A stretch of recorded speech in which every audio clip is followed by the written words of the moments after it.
Our first keynote speaker is Avril Jolliffe, and before I welcome Avril on stage, Avril really exemplifies one of the themes that I've just discussed, which is the opportunity to be able to come into government, go into industry and come back. So Avril's had a very, very interesting sort of trajectory. Now, I did discuss this with Avril earlier, so she's very happy for me to sort of say this.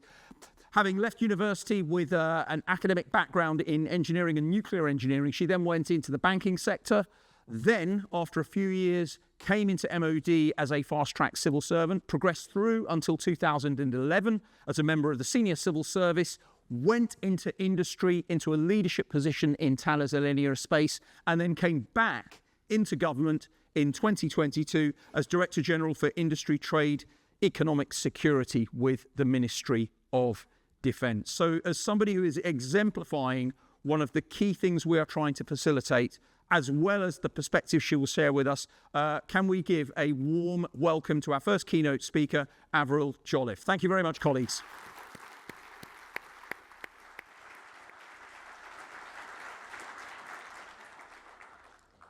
Thank you so much. That actually sounds as though I can't just settle down and do one thing properly. So thank you.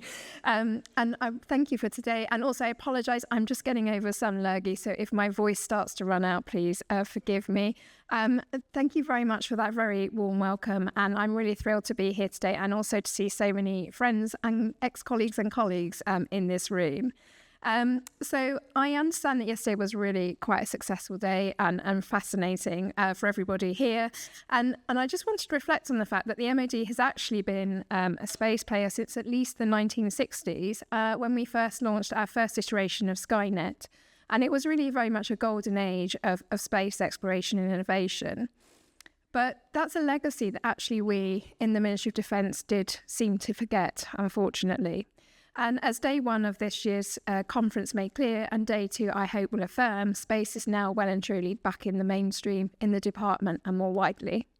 So building on our national and defence strategies in both 21 and 22, we have been driving forward the UK space defence portfolio to deliver new capabilities in the UK. And this obviously recently culminated in the launch of Tyche, which is our first space-based intelligence, surveillance and reconnaissance satellite under the ISARI programme. This reflects our changing role of space in our wider society, led by our industry and the individuals within it. The achievements of UK companies and their ambitions to put the UK at the heart of the global space market all speak to the vision and ambition with which the UK is writing a new chapter in its spacefaring story. And space is obviously now at the centre of our interconnected world. It's the root of many technological changes which have transformed civic, economic and military reality. In Britain, we rely on at least 40 satellites a day just to live the life that we take for granted.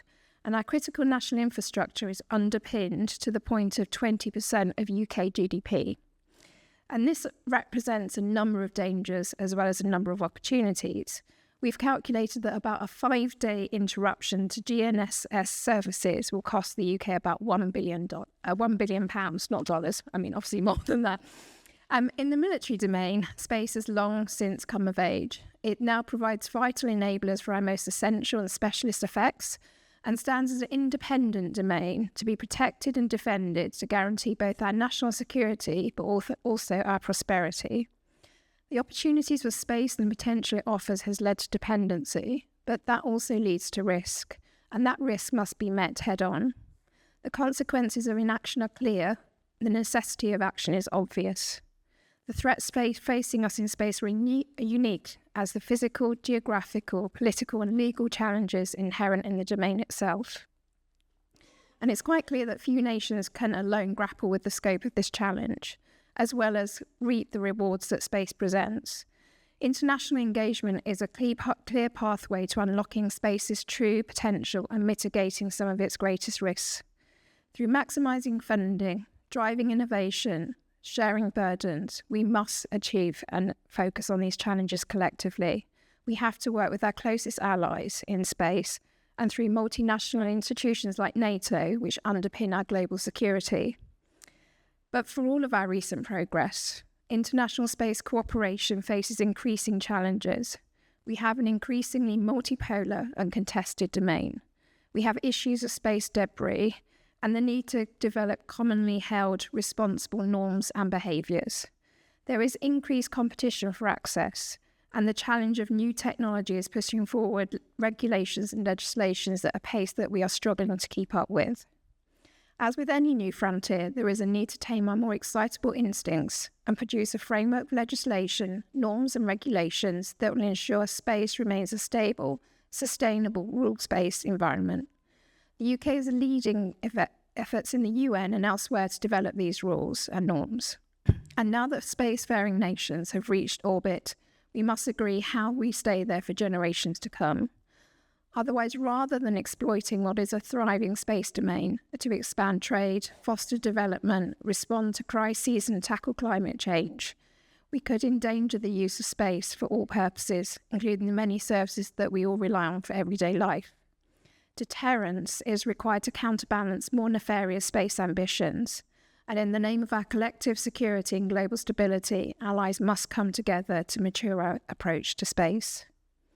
So NATO, as you know, is the world's predominant defensive alliance. It is a guarantor of security and order to approximately 973 million people and countless more who depend on our ability to act together. Our vision of a rules-based order is a deterrent against many of the machinations of strongmen and despots. That vision now extends to space, which undoubtedly underpins our military framework, and in itself has become a contested domain. Since 2019, NATO has recognised the centrality of space to our collective security and prosperity, assigning it as one of the 5 operational domains. We are committed in the UK to working through NATO as a growing partnership for space by growing institutional maturity, the practical capabilities of NATO, and its understanding of the space domain. While NATO is the beating heart of our collective security, I have no doubt that there are also many other bilateral, multilateral alliances and partnerships, one of which is the CSPO, which I'm proud to be the principal for. And all of these will emerge as catalysts for a shared, stable and secure global space community. The basis of any meaningful international engagement, collaboration or cooperation in space lies in capabilities, institutions and the people that turn ambition and strategy into reality. Because space is probably one of, if not the fastest moving domain, it seems that as we take a step closer to fully understanding its potential, the boundaries of what is possible have moved 2 steps back. The war in Ukraine demonstrates what we already knew and what my minister said yesterday. The modern space race is indistinguishable from a normal, standard arms race, one that is no longer the reserve of a few select powers. Innovations and game-changing technologies are emerging at an unprecedented pace. In both exploiting existing technology and being at the forefront of emerging technology, if we don't keep up, we will be left behind. Investing to become a global pace setter in digital technologies is the solution. Realising agile and affordable exploitation to materialise the integration, autonomy, mass and lethality and resilience offered by space capabilities, whether this is through cutting-edge space control, domain awareness, or global communication, or the countless other capabilities that I don't have time to list, we must work together. If we don't match this pace of technological change, we are going to be left at its mercy. As I know too well, innovations are nothing without the industrial capability, the institutional maturity, and above all else, the people that we need to bring them to life. Robust space sectors, fast-paced, adaptable and competitive, ready and able to deliver capabilities as and when they're needed, are at the core of any competent space strategy.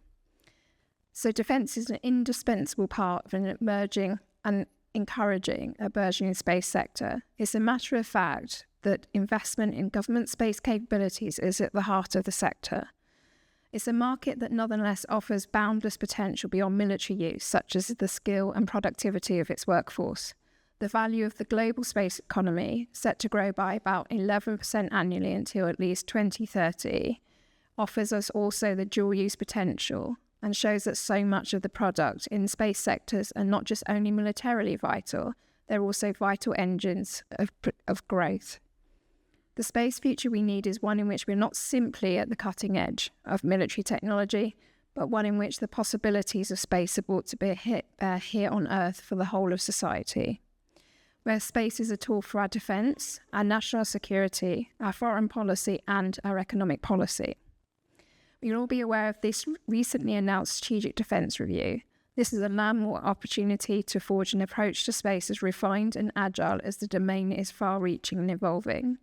We will look at the threats that the UK faces, the capabilities that we need, the state of our armed forces and resources available to ensure that Britain is secure at home and strong abroad for decades to come. As I've described, and as you will hear today, that means a root and branch review of how we would cohere a strategy for a domain seemingly in constant flux, and how we bring together the people, produce the capabilities, and forge the unity of ambition and purpose to realise our aims. So space may or may not be the final frontier, but it's one that we have the opportunity and I think the obligation to seize. There is no more important time than now for defence and the UK as a whole to become a leader for defence. I look forward to discussing how we double down on these efforts as we move through the conference.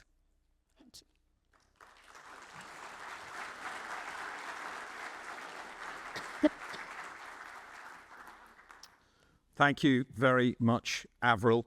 Once again, thank you also for fielding questions. We are ahead of time quite a bit. So at the moment on Slido, I have one question from Charlie Lockyer from Serco. Avril, what are the next steps in establishing international regulations around launching satellites into orbit to enable future economics growth whilst protecting the assets already in situ on orbit?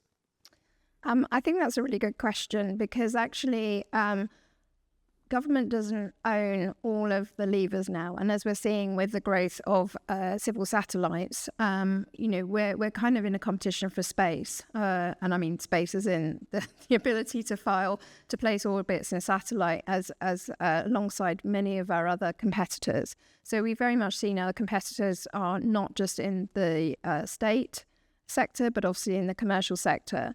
And understanding how we develop those norms across a whole range of different players is something that we need to work together on as a group. I think the first thing is actually making sure that we are able to hear our voice heard. I mean, there are lots of different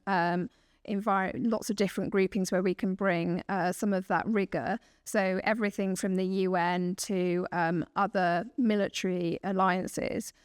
For me, I think the real aspect is just being realistic actually about how congested space is and having some of these conversations in open fora like this, because I think we're in real danger at the moment of tripping over ourselves in many ways. And what we're seeing as well is that the real risk, I think, is that we accidentally or somehow we accidentally lose access to space without actually really meaning to do that, despite the fact that from a defence perspective, we know that there are players out there who would be quite happy potentially to disrupt space in order to achieve military aims.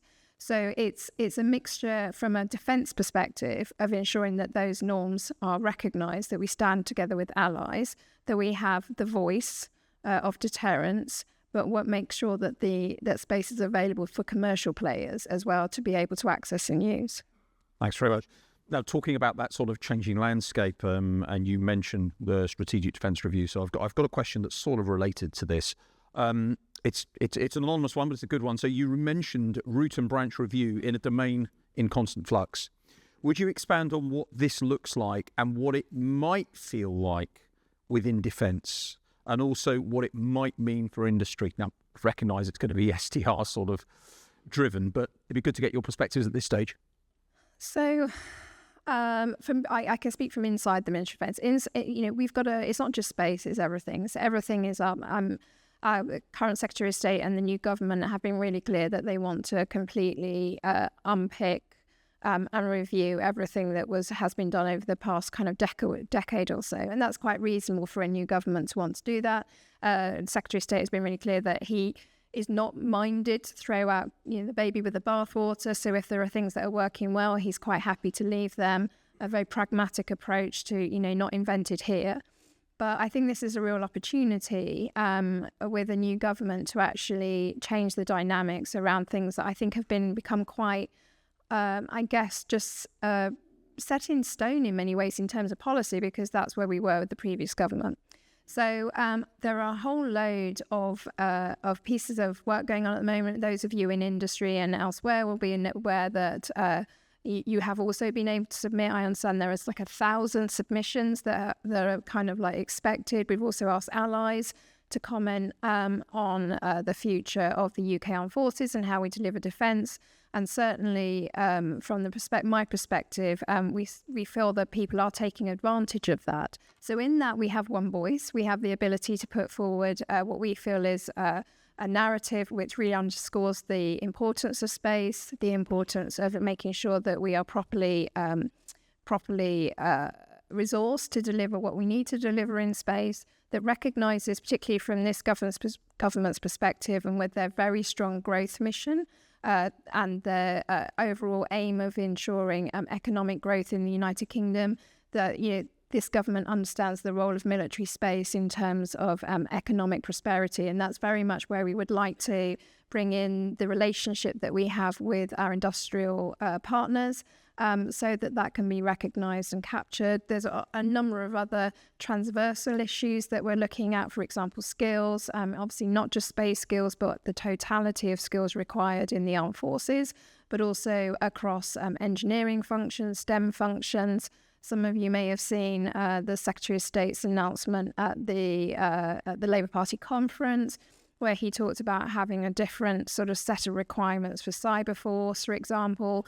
And I think these are all of the ways that we're trying to move forward into a new narrative around space. Now, obviously, our voice has to be heard in terms of space, has to be heard amongst all of the other demands that will come across, not from inside of defence. We've also got spending review going on, and I think the Chancellor has been very open about some of the difficult decisions that will have to be made. But I think it's now the role of us here and in this community to speak up for the importance of space and how it's going to be vital, not only for our economic prosperity, but also for our ability to defend this nation and operate alongside allies going forward.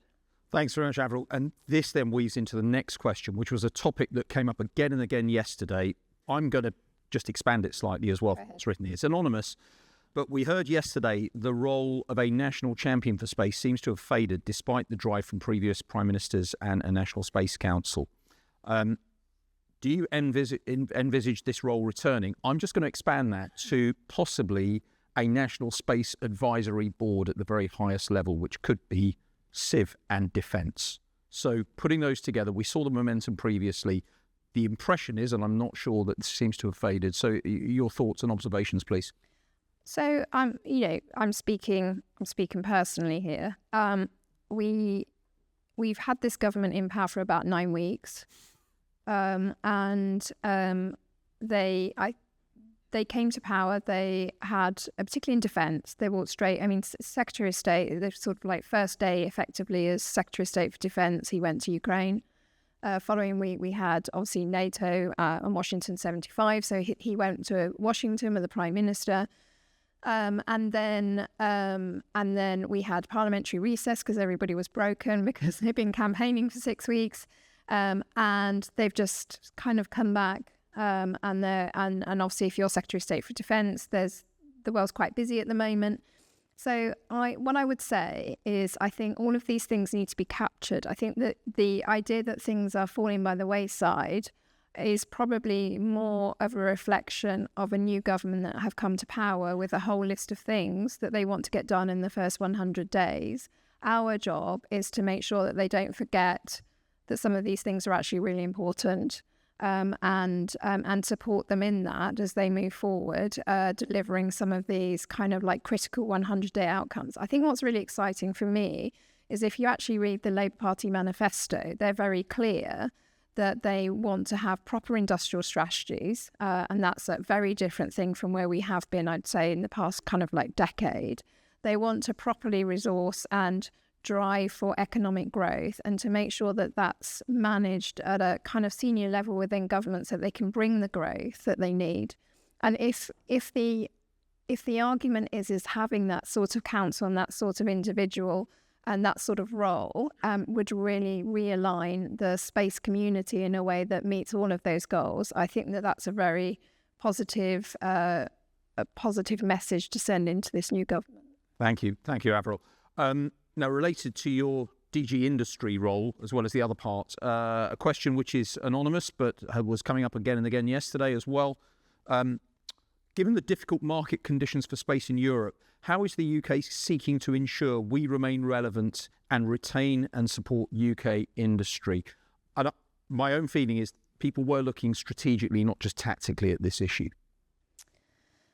So there's a couple of things here. Alongside the SDR, so Strategic Defence Review, I'm also being tasked to support a new defence industrial strategy, which will be part of the government's wider growth mission, which I've just mentioned. So the growth mission, the way that I see it currently being established, is that there will be a number of industrial strategies, and there will be a number of transversal kind of themes that cut across all of those industrial strategies. One of them is skill, but some of them are critical national infrastructure. So I see that space both as a kind of industrial strategy and how we support industry to be able to grow the skills, the marketplace, and the ability to deliver prosperity, as well as the requirements for defence as an acquirer, and our requirements to have resilience amongst our allies and also within the UK. Bringing all of those things together, along with the role of space and critical national infrastructure, for me, that gives us a huge opportunity to coalesce around some really, really big themes, all of which are focused on being able to support our critical industries inside the UK and more widely. Okay. Question from Tara Brown. Do you view developing current space technology and existing capability, or funding new technology as more vital to the UK's economic security? It's putting it as a binary choice there. So I know what the answer is going to be, but it'd be good to get your perspectives on the balance. So I think some of that analysis is still being done, to be frank. I reflected recently on, and I'm sure people here have read it, but the EU report on competitiveness. And in that, the conclusions were quite stark in terms of the EU, which was that there are some areas where Europe has just lost the edge now, the technological edge, and we just have to accept that means that just chasing ever decreasing circles in order to try and keep up. And actually what we should be doing is focusing on areas potentially where we can build real kind of resilience and strategic advantage. And I think there's a if I look through my resilience kind of lens that I have to apply to a whole range of different things across the industrial base, there are some things that actually are quite dull, to be completely frank. But actually, if you don't have resilience either amongst allies or inside the United Kingdom, you can't do the really clever stuff. And there has to be, I think, a real understanding about what the value of things are inside the supply chain, and also in terms of our economic and industrial complex, because some of those things actually aren't going to be groundbreaking. They're going to be things that we've lost sight on, and that we need to rebuild or develop capacity in, because actually we're quite exposed. And there are other things where we might see strategic advantage in actually being really ahead of the game and being able to bring that to the table as part of one of our chips that we play into the international market. And I think that's analysis that has to be done. But what we're seeing in Ukraine is that some of the really, really kind of basic stuff is actually what is breaking the system. Thanks very much, Avril. We've got 2 minutes, so one final question. It's from Alan Antrobus. You mentioned a number of areas of working with NATO, and this is a priority for the new government. Could you expand on this and whether we have the resources to commit more to NATO alongside our long-standing bilateral relationship with the US? So some of you might be aware that at the moment we're doing another piece of work, which is why we're quite harried. So there's a big piece of work going on at the moment, which is called NATO First, and it's a 100-day sprint that our Secretary of State has kicked off. So what we're doing at the moment is scrubbing through all of our commitments and seeing how they align to a NATO first vision, and then aligning that to a reprioritization program. So all of that is wrapped up as part of the SDR. We also have obviously the spending review. So there will be one in the autumn, and possibly at the moment we're tracking one in spring. And that will then give us the boundary within which we can function. So Secretary of State confirmed at the Labour Party conference that this government is still committed to a pathway to 2.5%. I'm sure we could all spend that, even if it turns out tomorrow, we probably always spent it in our heads. And I think it's going to be, in a very resource-constrained world, a reallocation of those resources and actually focusing on what's important. And I think that's part of what we need to take to the SDR. I mean, I kind of feel a bit like, people sort of want you to say, well, this is what's going to happen, that's what's going to happen. But to be frank, I would be really surprised if we have any clarity inside the Ministry of Defence this side of spring and knowing what the settlement's going to be. But within that, just to say that this government is totally committed to a NATO first outcome. That's great. Avril, our time is up. I'd like to really thank you for sharing your overall perspectives and your honest opinions on some quite challenging questions that have been emerging both today and were catalysed yesterday. Colleagues, could we please show our appreciation to Avril? Thank you very much.